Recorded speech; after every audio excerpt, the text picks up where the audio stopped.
찬송가 484장은 내 맘의 주여 소망되소서라는 곡입니다. 이 찬송의 유래는 5세기 아일랜드의 성 패트릭 선교사가 아일랜드에 복음을 전할 때 그를 시기하던 무리로부터 하나님의 보호하심을 구하며 부른 것에서 유래했다고 합니다. 이 찬송가의 내용은 세상의 영광이 아니라 오직 주님만을 바라보게 해달라는 간절한 고백이 담겨 있습니다. 이 찬송가의 원어가 고대 아일랜드어입니다. 저도 이번 설교를 준비하면서 고대 아일랜드어가 이렇게 따로 있었구나라는 것을 알게 되었는데, 이 오래된 언어가, 찬송가가 1905년에 영어로 번역이 되었습니다. 최근의 일이죠. 1900년도에 들어와서 번역이 되었으니까. 그리고 많은 성도들의 사랑을 받는 곡이 되어서 한글로는 1983년도에 번역이 되었습니다.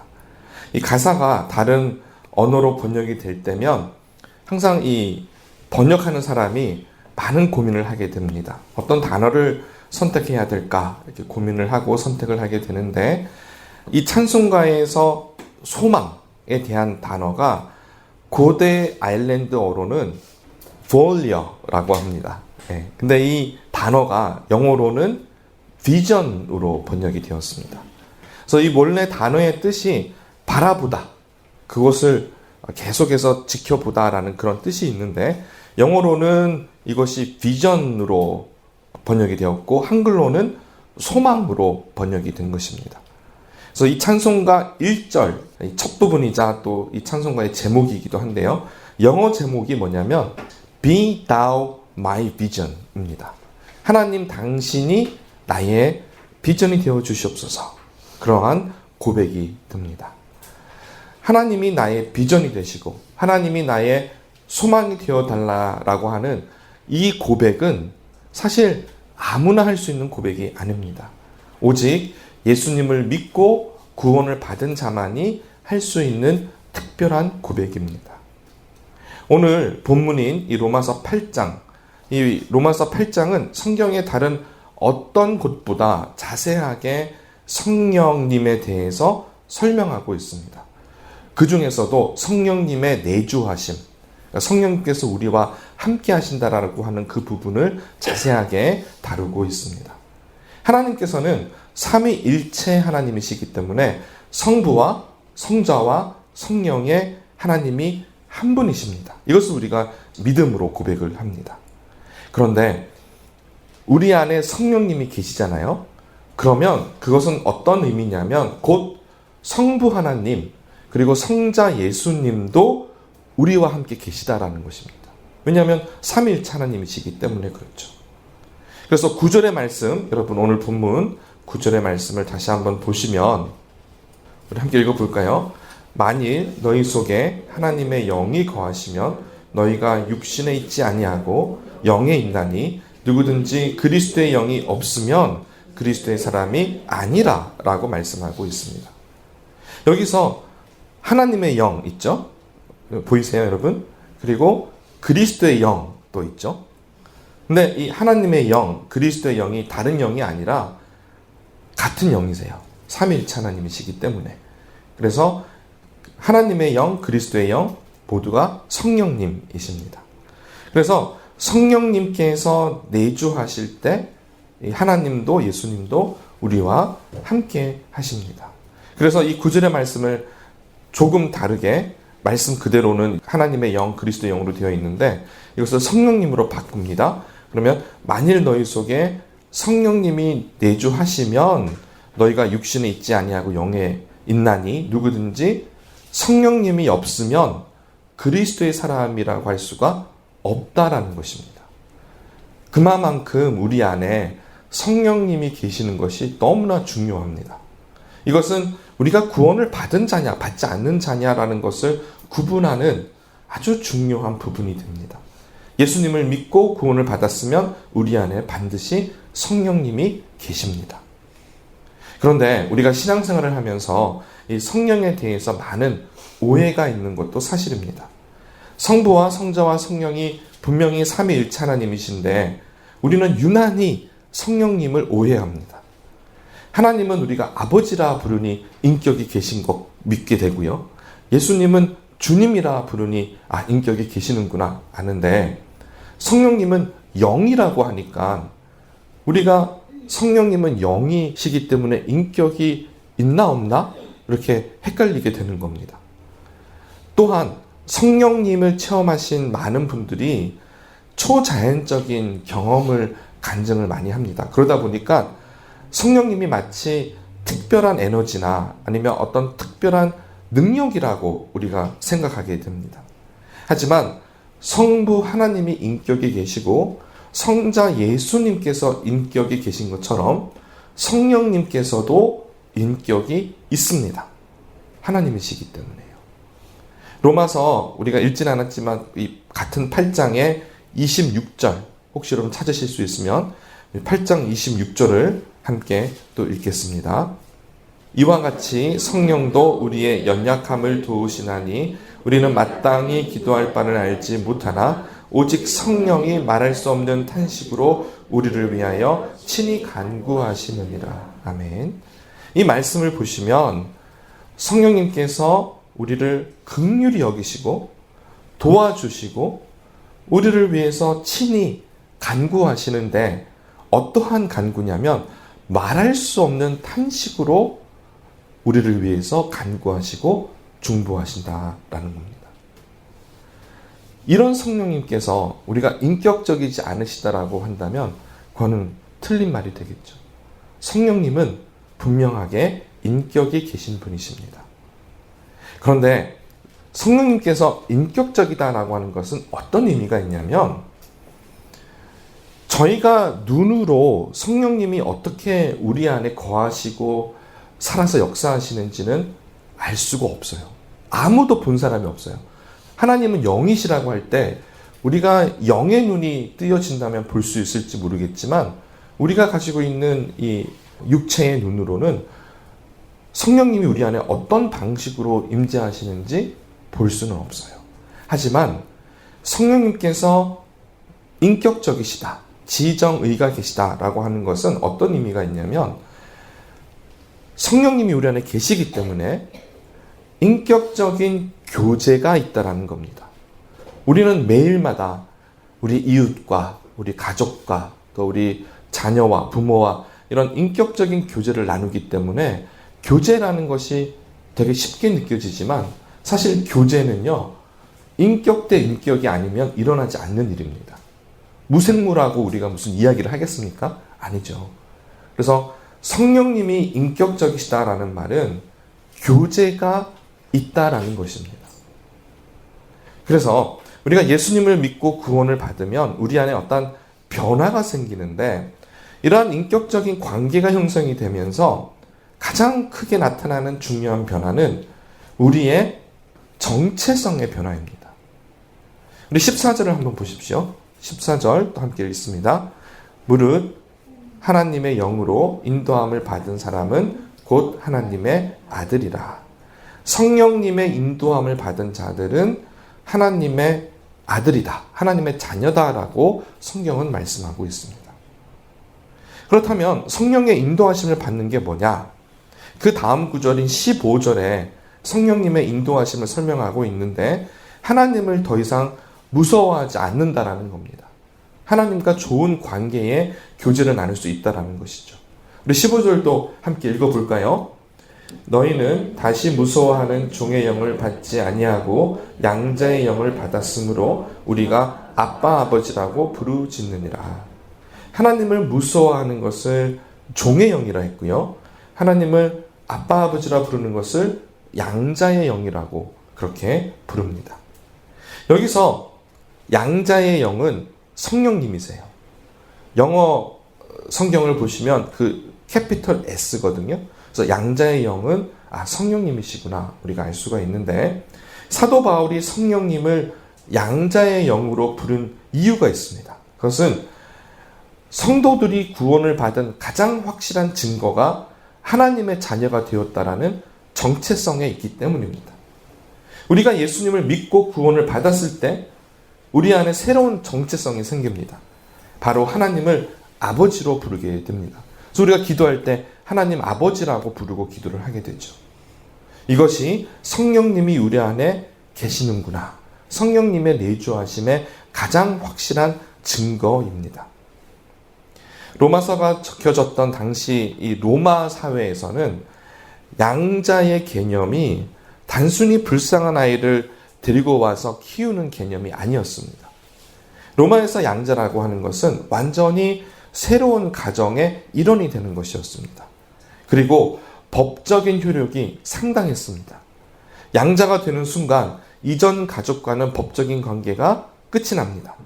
만약에 빚이 있었다면 빚이 사라지게 되고요. 이전에 있었던 신분도 없어집니다. 완전히 새로운 가족의 새로운 신분으로 살아가게 되는데 이 로마에서 양자는 친아들과 동일한 권리를 가졌습니다.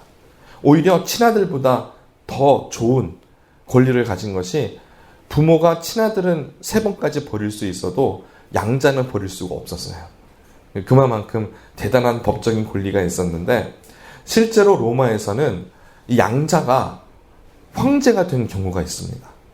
여러분 잘 아시는 아우구스투스 그 황제가 사실은 율리우스 카이사르의 유언을 따라서 그의 양자로 입적이 되고 그리고 나서 로마의 권력을 승계를 받고 황제가 되었습니다.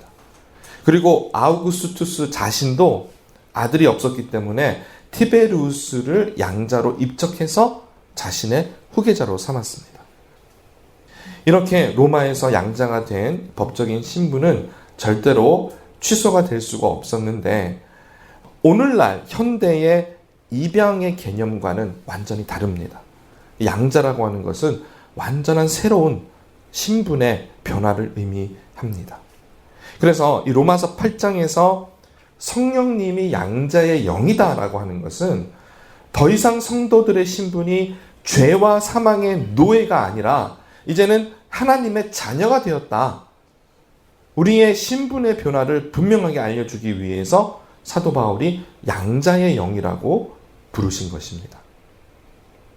인격적인 성령님께서 우리 성도들의 영을 깨우쳐 주시고 우리의 신분이 이제는 하나님의 자녀가 되었다라는 것을 알려주시는데 이것이 바로 내주하시는 성령님의 실제적인 증거가 됩니다. 눈으로 보이진 않아요. 아무도 성령님을 눈으로 본 사람은 없어요. 하지만 우리의 마음에 큰 변화가 있습니다. 이러한 새로운 정체성은 단순히 우리의 지식적인, 이성적인 이해를 넘어섭니다. 정체성이라고 하는 것은 우리 존재의 영역에서 다루어지는 겁니다. 우리의 신분이 하나님의 자녀가 되었다라고 하는 것은 우리가 바라보는 우리의 비전이 바뀌고 우리의 삶의 방향이 바뀌어지고 우리의 삶의 자세가 달라지는 것을 의미합니다. 요한복음 1장 12절에서는 이것을 자녀된 권세라고 그렇게 표현을 합니다. 영접하는 자, 곧 그 이름을 믿는 자들에게는 하나님의 자녀가 되는 권세를 주셨으니 우리가 예수님을 믿어서 하나님의 아들이요 하나님의 딸이 되었다라는 것은 권세가 맞습니다. 하나님을 아빠, 아버지라 부를 수 있는 그 관계는 그 자체로 엄청난 능력이 됩니다. 천지 만물을 창조하시고 온 우주를 통치하시는 하나님이 우리 아버지가 되시는 거예요. 아니 이걸 놓고 우리가 어찌 작은 일이라고 할 수가 있겠습니까? 개역 개정에서 아빠라고 번역된 이 단어가 개역 한글에서는 아바로 되어 있습니다. 영어로는 ABBA 이렇게 되어 있죠. 근데 이 아바라는 것이 신기하게도 아람어로 아버지라는 뜻입니다. 한글에서도 아버지 뜻이죠. 근데 저는 개인적으로는 이 아빠보다는 아바가 더 마음에 와닿는 것 같아요. 왜냐하면 아빠는 왠지 너무 어린아이가 부르는 그런 단어 같아서. 근데 중요한 것은 예수님께서 겟세마네에서 그렇게 기도를 드릴 때 정말 그 땀이 변해서 피가 되는 그런 간절한 기도를 드릴 때 예수님도 하나님을 아바 아버지라고 부르셨어요. 저희가 이 아바라고, 하나님을 아빠라고 부르는 그런 친밀한 관계 속으로 들어간다는 것은 보통 일이 아닙니다. 성령님께서 우리 안에 내주하신다는 것은 이렇게 하나님의 자녀가 되었다라는 정체성의 변화이고, 나아가서 하나님을 아바 아버지라고 부르는 실제적인 교제가 이루어지는 것을 의미합니다. 그래서 성령님께서 지금 내 안에 계시는구나 라는 것을 가장 잘 알 수 있는 부분이, 내가 하나님을 아버지라고 부르는구나. 그리고 그렇게 하나님과 기도하고 묵상하면서 하나님께 나아갈 수 있는 그 자체만으로 우리는 엄청난 하나님의 복을 받은 자들이 됩니다. 이제 말씀을 맺으면서 제가 이 15절의 동사를 한번 살펴보기를 원합니다. 우리가 양자의 영을 받았으므로 하나님을 아빠, 아버지라고 뭐라고 되어 있죠? 부르짖느니라 라고 되어 있습니다. 저 궁금했어요. 이게 좀 문맥이 다르잖아요. 보통은 아빠, 아버지라고 부르느니라 이렇게 표현을 하는 게 더 맞는 것 같은데, 여기서 부르짖느니라 라고 되어 있습니다. 그래서 제가 원어를 찾아보았는데 헬라어 원어가 크라조멘이라는 단어입니다. 근데 이 뜻이 크게 외치다, 절박하게 부르다 라는 의미가 있습니다. 그래서 이 동사에서 우리가 알게 되는 것은 성령님이 내주하심으로 우리가 하나님을 아빠 아버지라고 부르는데, 이것이 단순한 종교적인 그러한 행위가 아니라는 겁니다. 이것은 우리의 영혼 깊은 곳에서 터져나오는 간절한 외침입니다. 우리가 진심으로 하나님을 아버지라고 부르는 거예요. 하나님이 너무 좋아서, 하나님이 너무 필요해서, 하나님을 너무 만나고 싶어서, 하나님 아버지, 정말 하나님을 제가 지금 만나고 싶습니다. 이 고백 하나에 이미 성령님이 우리 안에 계시다라는 것입니다. 하나님의 자녀가 된다라는 것, 또 하나님을 이렇게 깊이 외친다라고 하는 것, 그러한 깊은 관계를 누리는 것은 단순한 일이 아닙니다. 앞서 말씀을 드렸던 찬송가에서의 고백처럼 Be thou my vision, 하나님 나의 소망이 되어 주시옵소서, 나의 비전이 되어 주시옵소서, 하나님이 나의 전부이십니다. 이 고백을 이제는 할 수 있게 되는 것입니다. 하나님의 자녀로 하나님 아버지와 깊은 사랑의 교제를 나누는 것이 너무너무 좋아서 세상의 모든 부귀영화가 이제는 배설물처럼 여겨지는 그런 하나님의 사람이 된다라는 것, 하나님의 자녀가 된다라는 것은 하나님이 내 존재의 전부가 된다라는 겁니다. 하나님이 나의 일부분이 아니고 하나님이 나의 전부가 되신 겁니다. 종의 마음은 하나님을 두려워하는 마음입니다. 하나님에게 가까이 가기 어렵고 나는 항상 부족하고 하나님은 늘 나를 심판하신다, 그런 마음이 이제는 아닙니다. 자녀의 마음, 하나님의 자녀가 된 경우에는 그 마음의 자세가 다릅니다. 이제는 하나님에게 언제든지 나아갈 수 있습니다. 하나님이 나의 아버지가 되시고 나의 아빠가 되시고 하나님께 친밀하게 다가갈 수 있는 그러한 자녀의 권세가 우리에게 있는 것입니다. 그래서 성령님이 우리에게 계시다라고 하는 것은 완전히 새로운 존재가 되었다라는 것입니다. 성령님께서 우리 안에 내주하시기 때문에 가능한 일입니다. 이제는 하나님은 나의 아버지가 되시고 예수님은 나의 맏형이 되십니다. 큰 오빠가 되십니다. 예수님과 연합하기 때문에 우리 교회의 성도들은 예수님을 신랑이라고 부르고 예수님은 우리를 신부로 여겨주십니다. 예수님과 완전한 연합 가운데에서 우리가 구원을 받는 것입니다.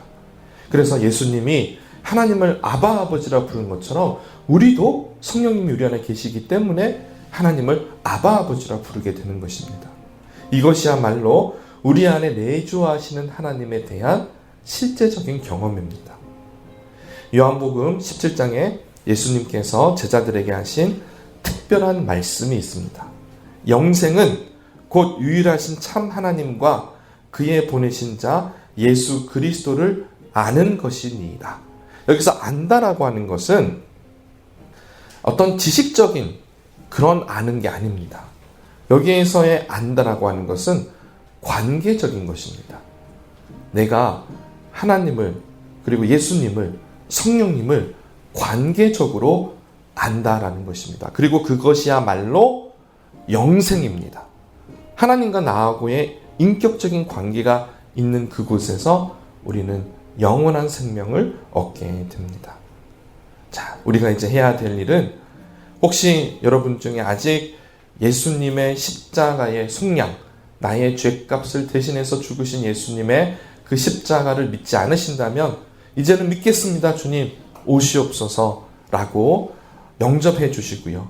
이미 믿으셨다면 이제는 성령님 저를 인도하여 주시고 하나님을 더 깊이 만나게 하여 주시옵소서, 아바 아버지라 부르는 자가 되게 하여 주시옵소서, 이렇게 기도를 해야 합니다. 이것이야말로 이 땅을 살아가면서 영생에 이르는 하나님과의 교제입니다. 하나님과 교제를 하는 것이야말로 성령님이 우리 안에 살아 역사하신다라는 증거입니다. 우리가 신비한 체험 못할 수도 있어요. 감각적으로 영적인 것이라 우리가 제대로 못 느낄 수도 있어요. 하지만 중요한 것은 살아계신 하나님과 내가 아버지와 자녀의 관계로 교제한다라는 것, 기도한다라는 것, 그리고 말씀을 통해서 하나님의 감동을 받는다라는 것, 이것이야말로 정말 하나님께서 우리와 함께 하신다라는 증거가 됩니다. 이제 하나님의 자녀로 세상을 살아가시면서 하나님만이 저의 전부가 되십니다. 하나님이 나의 비전입니다. Be thou my vision 이라고 하는 이 찬송가의 가사처럼 날마다 주님 앞에 고백하는 여러분이 되시기를 간절히 축원드립니다.